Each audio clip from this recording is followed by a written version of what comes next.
Okay sir, तो चलो बात करते हैं Shang Chi and the legend of the 10 rings के बारे में। और हाँ, शुक्रिया, मैं जानता हूँ इस बार मैं लेट नहीं हूँ, क्योंकि मैं बहुत ज़्यादा लेट हूँ। यार मुझे लग रहा था कि मूवी का अच्छा प्रिंट मिल जाएगा तो मैं वीडियो बना दूंगा, लेकिन ससुरा आया ही नहीं ना। डिज्नी प्लस में रिलीज हुई मूवी, तो इसलिए सोचा अब इटर्नल से पहले बना ही देता हूँ, वरना बहुत ज्यादा वाली गालियां पड़ेंगी। सो ऑब्वियसली आप लोगों ने इस मूवी के बारे में सुना ही रखा होगा। ये स्टोरी है एक बाप और बेटे की, और इसी के साथ अपने को एमसीयू के अंदर एक नया सुपर हीरो भी मिल जाता है, सैंग-ची। सो बोल सकते हो कि ये उसकी ओरिजिन स्टोरी भी है कि आखिर वो एमसीयू का नया हीरो कैसे बना। और मूवी तो बहुत ऑसम है, 10 आउट ऑफ 10 एक्शन एडवेंचर सबके लिए, मजा आ जाता है सच में। सो बिना टाइम वेस्ट करे शुरू करते हैं। मैं ट्राई करूंगा कम टाइम में पूरी मूवी डिटेल में एक्सप्लेन कर सकूं, और क्लिप्स थोड़ी कम होंगी क्योंकि मूवी डिजिटली आउट नहीं हुई है। So let's start and you all just have to sit down, keep calm and listen to मी।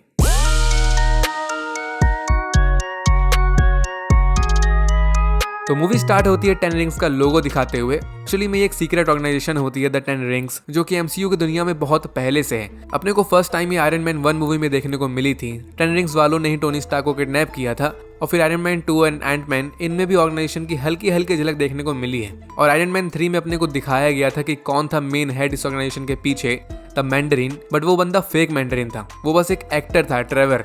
और इसी ट्रेवर को दोबारा मूवी में दिखाया गया है। हालांकि फिर अब जाके इस मूवी में पता चला है कि कौन है इस ऑर्गेनाइजेशन का मेन हेड। सो ये होता है विन वू। इसके पास होती हैं 10 जादुई चूड़ियां, द 10 रिंग्स। ये बहुत पावरफुल रिंग्स होती हैं, और इसी के बेस पे विन वू ने ऑर्गेनाइजेशन बनाई होती है। एक्चुअली में होता तो बैड गाय है, अपने 10 रिंग्स की पावर से सारे वॉर्स जीत जाया करता है, सारी फाइट्स जीत जाया करता है। और एक कैरेक्टर टोटली कॉमिक्स से तो कॉपी नहीं किया गया है, बट हाँ इसका रेफरेंस जरूर है कॉमिक्स में। जैसे आयरन मैन का एक विलन होता है कॉमिक्स में ही, द मैंडरिन, ये उसके जैसा तो है। और बात करें 10 रिंग्स की कॉमिक्स में, तो ये वहाँ बिल्कुल अलग होती है। उसमें ये नॉर्मल रिंग्स की तरह ही पहनी जाती है फिंगर्स में, और ये एलियन टेक्नोलॉजी से बनी होती है, मतलब ये अपनी अर्थ की नहीं होती। और साथ में हर रिंग की एक स्पेसिफिक पावर होती है। बट मूवी में इस चीज को पूरा चेंज कर दिया गया। यहाँ रिंग्स को ब्रेसलेट बना दिया गया, और साथ में इनकी पावर्स भी कॉमिक्स जैसी नहीं है, अलग अलग। यहाँ सारी रिंग्स एक साथ सेम वे में काम करती हैं। और इनके ओरिजिन के बारे में फिलहाल कुछ नहीं कंफर्म किया गया कि कहां से आया, इनको किसने बनाया। हालांकि क्रेडिट सीन से अपने को ऐसा लग रहा है कि मे भी आने वाली फ्यूचर मूवीज में अपने को हिस्ट्री जानने को मिले इन रिंग्स की। खैर, विनवू जब एक मिस्टीरियस जंगल में जाता है जहां बैम्बूज ऐसा सिक्योरिटी गार्ड की तरह काम करते हैं, तो अंदर जाके विनवू टकराता है एक लेडी से। इसका नेम होता है जैंग ली। ये किसी चीज को गार्ड कर रही होती है, पता चल रहा होता है, इस पे आगे बात करेंगे। मीनवाइल इन दोनों की दमदार फाइट होती है, और इससे पहले विनवू को कोई भी हरा नहीं पाता था। बट यहाँ जैंग ली, इसकी एक यूनिक फाइटिंग एबिलिटी होती है। इसके नॉर्मल फाइटिंग मूवमेंट्स नहीं होते। बोल सकते हो कि ये हवा को कंट्रोल करते हुए फाइट करती है। बहुत सी चाइनीज मूवी में आपने ऐसे फाइट सीन्स देखे होंगे, इसको क्या बोलते हैं मुझे नहीं पता, बट इसी फाइटिंग स्टाइल की वजह से ये विनवू को हरा पाती है। और फाइट के बीच में ही दोनों में नैन मटक्का भी होता है, और विनवू भी लाइक कि वैसे तो मैं सख्त लौंडा हूँ, बट यहाँ पर मैं पिघल गया। और फिर ये दोनों प्यार में पड़ जाते हैं, इनकी शादी होती है, फिर 2 बच्चे होते हैं। एक लड़का होता है, एक लड़की होती है। लड़का होता है शैंग-ची और लड़की का नाम होता है शाइलिंग। दोनों को इनकी माँ ने छोटे से एक यूनिक नेकलेस दिया होता है, जिसका यूज अभी आगे पता चलेगा।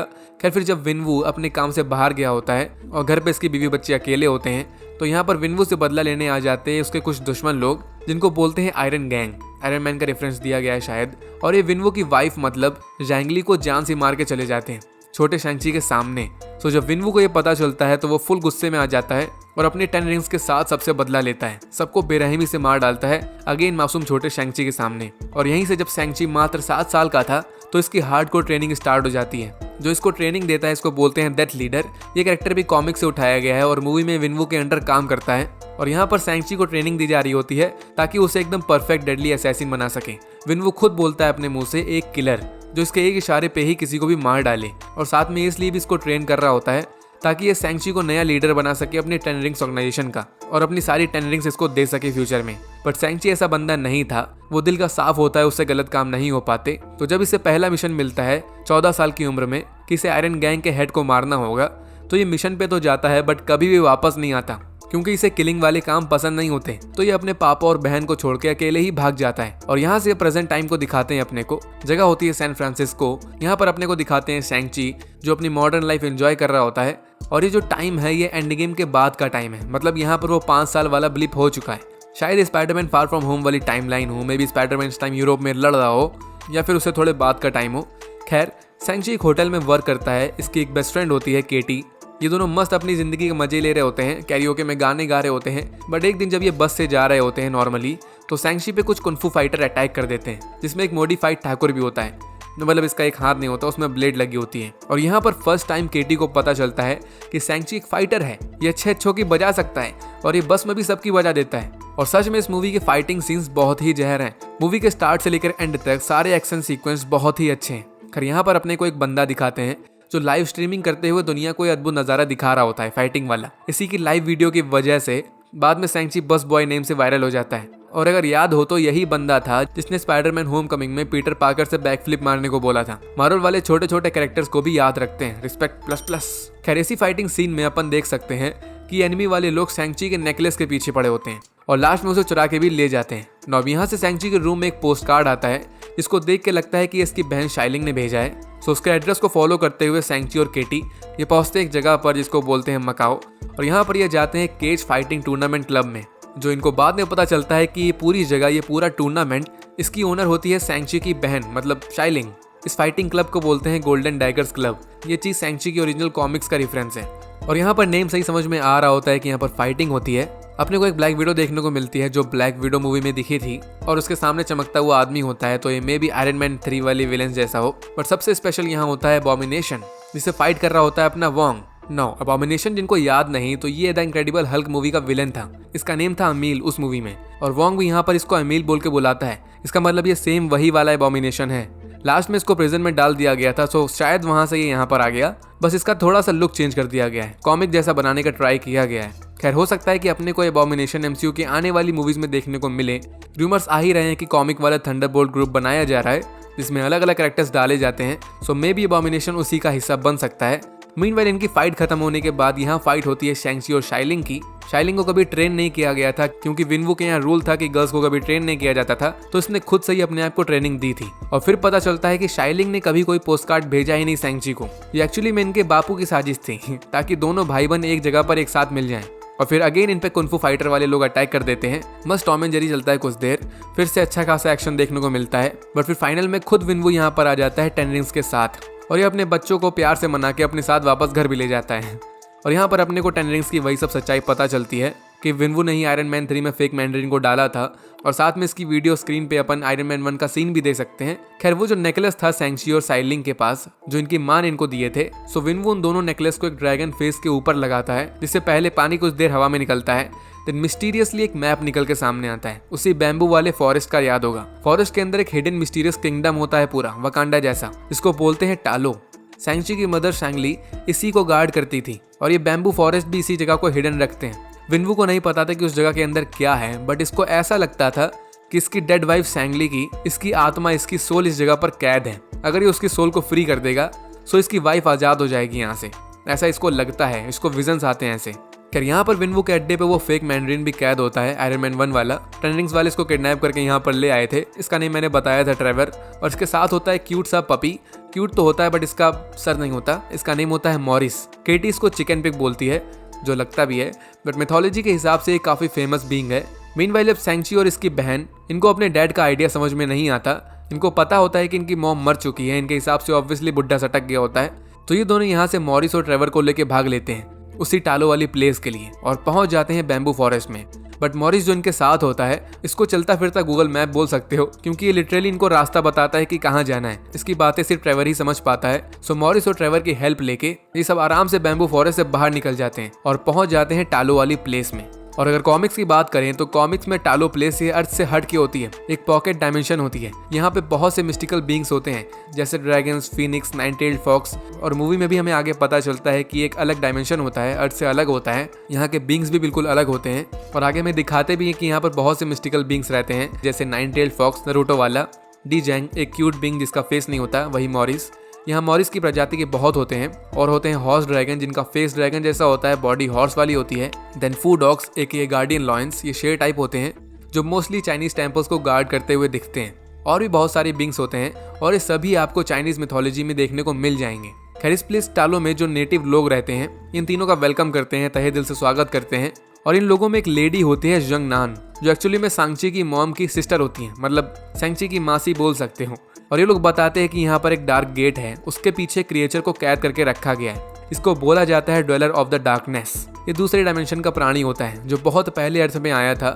ये फीड करता है ह्यूमंस की सोल पे, बट फिर इसको बड़ी मुश्किल से डार्क डोर के पीछे कैद कर दिया गया।